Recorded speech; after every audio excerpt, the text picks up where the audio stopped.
Welcome back to The Explainer. I'm absolutely thrilled you're here today because we've got a highly practical, incredibly important session lined up for you. Look, if you're stepping into a simulated disaster environment, you need a playbook, period. So today, we're breaking down the situation manual, you'll hear it called the SITMAN, for an upcoming major communications exercise. We're going to take all those dense protocols, the massive org charts, and the specific guidelines from the source material and translate them into a clear visual roadmap.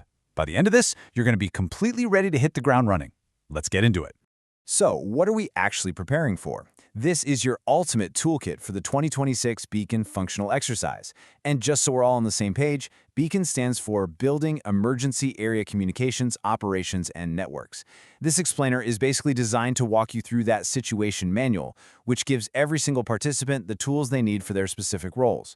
Think of today as your essential pre-flight briefing before takeoff. All right, here's our game plan for today. 1. Welcome to Beacon 2026.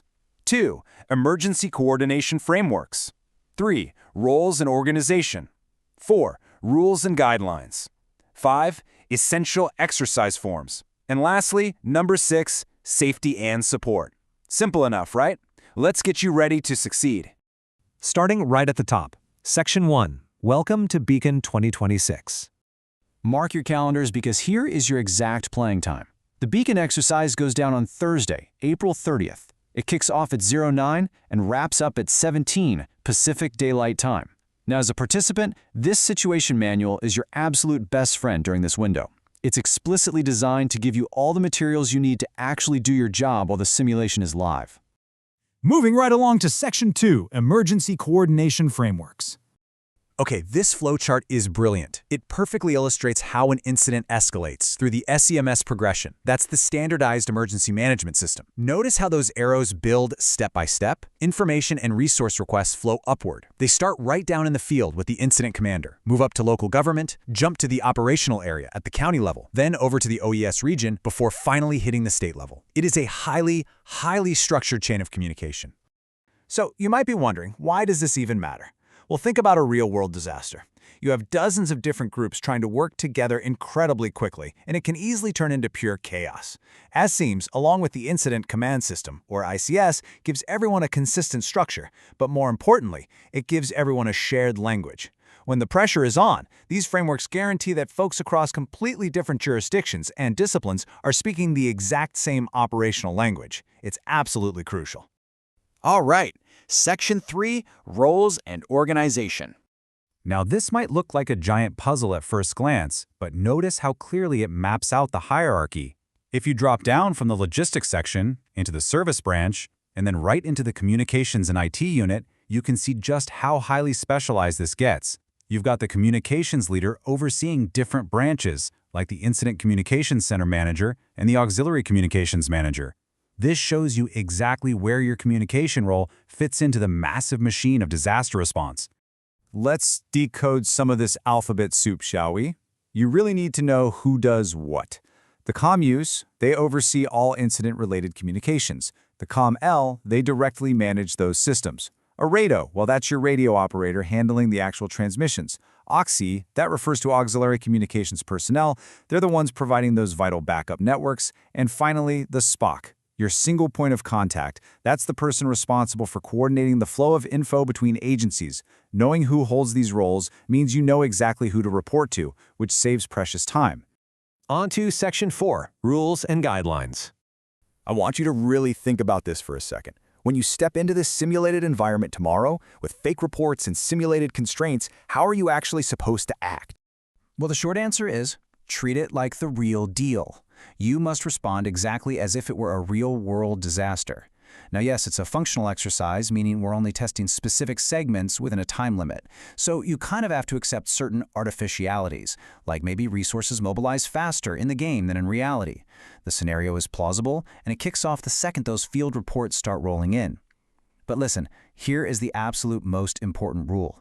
Evaluators aren't mind readers. They can only grade what they can see and hear. You literally have to verbalize your thought processes out loud so they understand your strategy. Section 5, Essential Exercise Forms. Paperwork. I know. But it's literally how we capture the chaos of the exercise. I've put together this quick cheat sheet from the manual. You'll primarily be juggling 3 forms: the ICS-214 activity log, the ICS-309 communications log, and the ICS-213 general message form. Let's break down exactly when to use each one of these. First up, the ICS-214 activity log. Think of this as your official diary. The purpose here is to record details of notable activities at any ICS level. Whether you're flying solo as a single resource or you're part of a massive task force, this is where you document how things are going. It needs your name, position, signature, and a detailed log of dates, times, and activities. Honestly, this form is the fundamental building block for the after-action report once the whole exercise is over. Now let's see how you build out your paper trail with the ICS-309 communications log. While the 214 tracks your activities, the 309 is strictly for recording the details of your actual communications. Basic, tactical, formal, emergency, all of it. You log the time, who the message is from, who it's going to, and a message identifier. It is absolutely vital for keeping track of that massive flow of radio traffic. And wrapping up the big three, we have the ICS-213 general message. This is your go-to form when a message simply cannot be passed along verbally. If you need to send a resource order, coordinate a major issue, or just make sure something gets hard copy delivery to someone, you write it on a 213. It's got sections for the message itself, an approval signature, and a dedicated space for the reply. Finally, Section 6, Safety and Support. Look, even though we know this is a practice run, the pressure can get incredibly intense. The manual explicitly includes a mental health safety message for a reason. It reminds everyone that peer support is available and entirely confidential. It's designed to help you navigate behavioral health benefits or honestly just provide a safe space to talk during or after the exercise. The manual puts it perfectly. It says, critical incident stress can affect anyone at any time, and the symptoms of stress are not as obvious as you might think. You're not alone. They really encourage participants to use peer counselors as a way to offload your stress backpack by putting it into words. It's just a really powerful reminder that taking care of your mental well-being isn't a sign of weakness. It's an expected, supported part of the emergency response community. And that, my friends, brings us to the end of our overview. You've got the whole shebang now. You've got the blueprint. You understand the SEMS progression, you know your COM-L from your COM-U, you know you have to verbalize your actions out loud, and you know exactly when to pull out a 214 versus a 309. But here's the real test. When the clock strikes 0900 on Thursday, April 30th, and that first chaotic field report drops right into your lap, will your communications be ready? Best of luck with the Beacon exercise. Thank you so much for joining me on this explainer, and I'll catch you next time.